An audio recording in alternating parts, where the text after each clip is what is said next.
Welcome everyone. तो इस video में हम एक नई यूनिट स्टार्ट करने वाले हैं। तो यूनिट का नाम क्या है? Rectilinear motion. तो ये एग्जैक्टली है क्या? ये है study of motion in a straight line. अब देखो, मोशन तो कोई भी पाथ में हो सकता है, या तो कर्व पाथ में हो सकता है, सर्कुलर पाथ में हो सकता है। लेकिन पर्टिकुलरली हम इस यूनिट में जो मोशन की स्टडी करने वाले हैं वो कौन सा मोशन होने वाला है? स्ट्रेट लाइन वाला मोशन होने वाला है। अब उससे स्ट्रेट लाइन में जो होगा उसके उसको हम दो पार्ट्स में डिवाइड कर लेते हैं। एक पार्ट कौन सा हो सकता है? इसमें जो एक्सीलरेशन है ना, एक्सीलरेशन कांस्टेंट हो। दूसरा क्या है? इसमें एक्सीलरेशन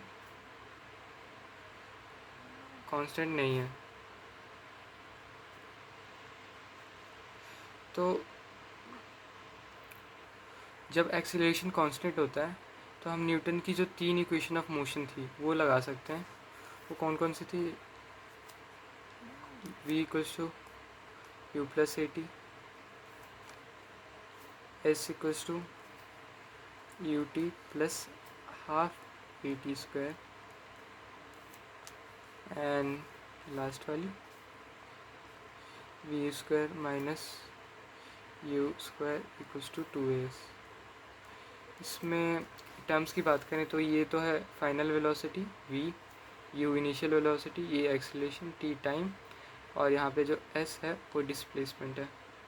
तो ये तो थी जब एक्सीलरेशन कांस्टेंट हो। दूसरा हमारा एक क्वेश्चन बन सकता है जिसमें एक्सीलरेशन कांस्टेंट नहीं हो। अगर कांस्टेंट नहीं है तो एक्सीलरेशन क्या हो सकता है? As a function of something हो सकता है। जैसे एक्सीलरेशन को हमको एक्सीलरेशन हमें टाइम का फंक्शन दे दिया, ऐसे एक equals to T square plus T plus 4, ये हो सकता है। या तो एक्सीलरेशन हमें फंक्शन ऑफ पोजीशन भी दे सकते हैं, a equals to x square plus x plus 3। ठीक है। और अ, इसके अलावा डायरेक्शन की बात कर लेते हैं। बच्चे डायरेक्शन में काफ़ी कंफ्यूज हो जाते हैं, जैसे डायरेक्शन पॉजिटिव कौन सी लेनी है और नेगेटिव कौन सी लेनी है। तो देख लो, जब बॉडी का मोशन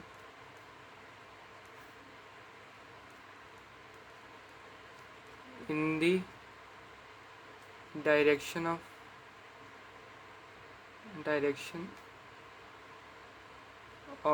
एक्सीलरेशन है तो उसकी जो वेलोसिटी होगी या उसको पॉजिटिव मान लो, वी विल बी पॉजिटिव।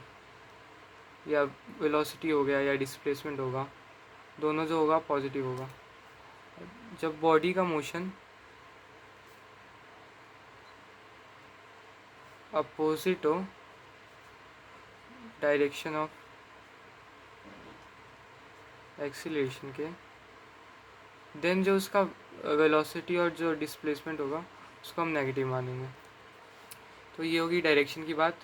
इसके अलावा बेसिक टर्म्स है उसको समझ लेते हैं एक बार। जैसे जो हमारा एस होता था वो डिस्प्लेसमेंट होता था,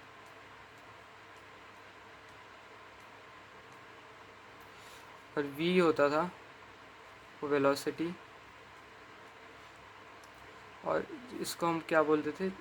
rate of change of displacement, del S upon delta T. तो ये तो हो गया एवरेज वेलोसिटी। अगर तुम्हें इंस्टेंटेनियस वेलोसिटी चाहिए, मतलब किसी एक इंस्टेंट पे, एक छोटे से इंस्टेंट पे तुम्हें वेलोसिटी चाहिए, तो उसके लिए क्या करते थे? डिफ्रेंशिएट करते थे, छोटा मतलब बहुत छोटी सी इंस्टेंस के लिए। तो उसको हम कैसे लिखते थे? D S upon D T. और बात करें एक्सलेशन की, तो एक्सलेशन हमारा, इसको हम सिंपली डिफाइन कर सकते हैं rate of change of velocity. और इसका जो इंस्टेंटेनियस एक्सेलरेशन निकालना हो तो इसमें भी जो वेलोसिटी है उसको हम डिफ्रेंशिएट कर देते थे, तो D V upon D T.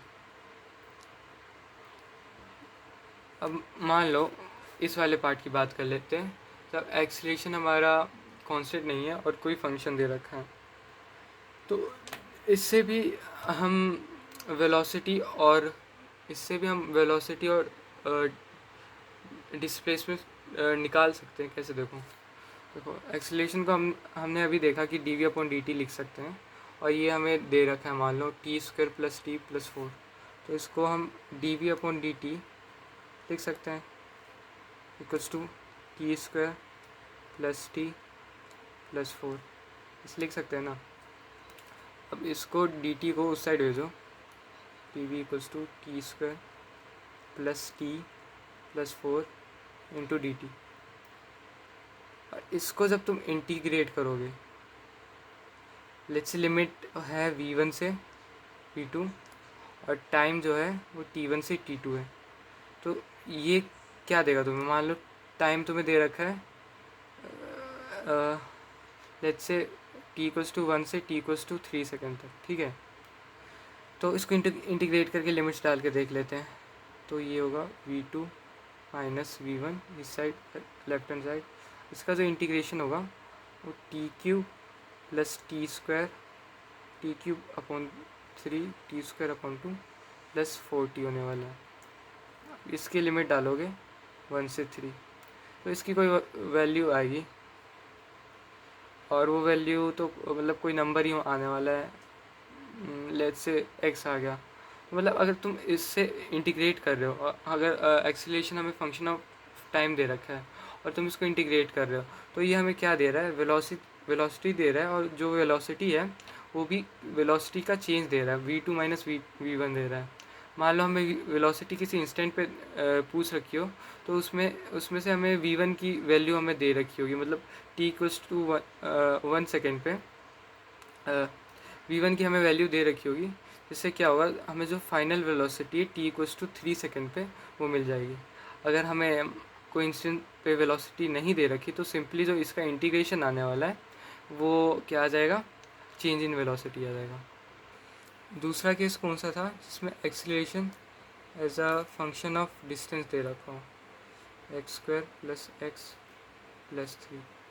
तो एक्सीलरेशन को लिखने का एक और तरीका भी था, उसको हम v × dv/ds लिख सकते हैं, है ना, dv/ds या dv/dx।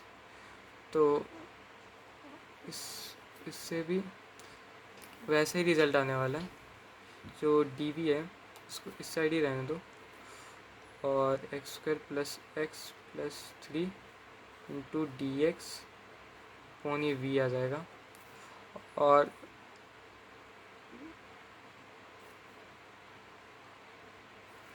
जब तुम इसे इंटीग्रेट करोगे, तो इंटीग्रेट करने के बाद फिर से तुम्हें वेलोसिटी मिल जाएगी, तुम्हें या तो चेंज इन वेलोसिटी मिलेगी क्वेश्चन के हिसाब से। अगर किसी इंस्टेंट पे तुम्हें वेलोसिटी दे रखी होगी तो फिर इंस्टेंटेनियस वेलोसिटी भी मिल सकती है। अगर वेलोसिटी नहीं दे रखी होगी तो फिर चेंज इन वेलोसिटी मिलेगी।